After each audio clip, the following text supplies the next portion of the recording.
چالش 21 روزه پوست صاف، روز دهم. یکی از نکات دیگه که برای داشتن پوست خوب ضروریه روتین پوستیه. همونطور که توی پست قبل اشاره کردم، شما بعد از اینکه فیشالتون رو ماهیانه انجام میدین باید حتما یه روتین پوستی داشته باشین که توی منزل انجامش بدین.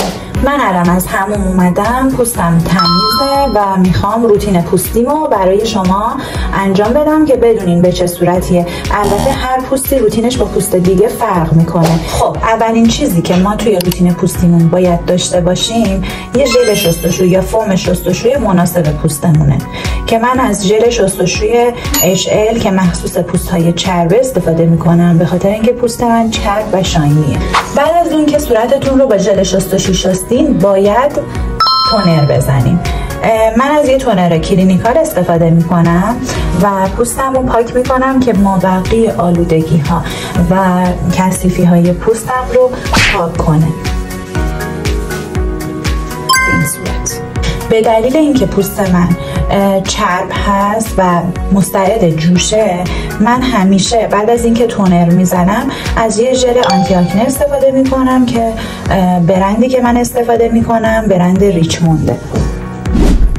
بعد از اینکه ژل آنتی آکنم رو زدم، الان نوبت آبرسانه.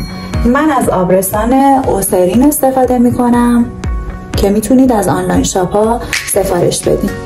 مراقبت از لب‌هاتونم میتونه جزء روتین پوستیتون باشه، چون که آب و هوایی هم که توش زندگی میکنیم خیلی خشکه. من یه بالم لب فور ایور میزنم که فوق‌العاده ازش راضی هستم. و مهمترین قسمت روتین پوستی ما ضد آفتابه. ضد آفتاب از برند والگرینز استفاده میکنم که میتونید به آنلاین شاپ ها سفارش بدین. به اندازه که سایز صورتتون هست شما ضد آفتاب روی صورت میزنید و کاملا با دستتون پخشش میکنید.